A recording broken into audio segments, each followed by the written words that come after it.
പണ്ട് ഞാൻ പ്രീ ഡിഗ്രിക്കൊക്കെ പഠിക്കുന്ന കാലത്ത് ഈ പാൽക്കായം വിൽക്കാൻ നടക്കുന്ന ആളുകൾ പാട്ട് പാടിയിട്ടാണ് പാൽക്കായം വിറ്റത്.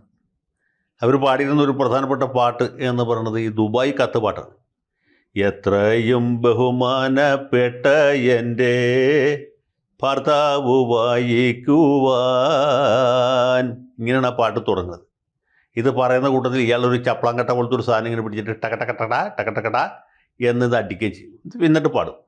ഒരു 4 വരി പാടിയിട്ട് പിന്നെ പാൽക്കായത്തെ പറ്റി പറയും, പിന്നെ ദുബായ് കത്ത് പാട്ടിനെ പറ്റി പറയും.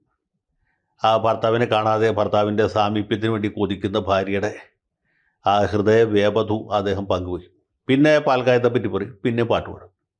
അപ്പോൾ ഈ കലാസ്നേഹികളായിട്ടുള്ള ഒരുപാട് ആളുകൾ ഇത് കേൾക്കാൻ വേണ്ടിയിട്ട്, പാൽക്കായത്തിൻ്റെ മഹത്വം കേട്ടിട്ടല്ല, ഈ പാട്ട് കേൾക്കാൻ വേണ്ടിയിട്ട് കൂടും. ദേശം കവലയിലൊക്കെ ഇങ്ങനെ ആളുകൾ പാൽക്കായം വിൽക്കുന്നത് ഞാൻ ഓർക്കുന്നുണ്ട്. ഇപ്പോൾ ഇത് ഓർക്കാൻ കാര്യം ഈ ബഹുമാനം എന്ന് പറയുന്നത് കാശ് കൊടുത്ത് മേടിക്കാൻ കിട്ടുന്ന കാര്യമല്ല, ആളുകളുടെ ഉള്ളിൽ നിന്ന് സ്വയമേവ ഉണ്ടായി വരേണ്ട ഒരു കാര്യമാണ്. കൂടുതൽ വാർത്തകളും വിശേഷങ്ങളും നിങ്ങളിലേക്ക് എത്താൻ ABC മലയാളം സബ്സ്ക്രൈബ് ചെയ്യുക, ബെൽ ബട്ടണും അമർത്തുക.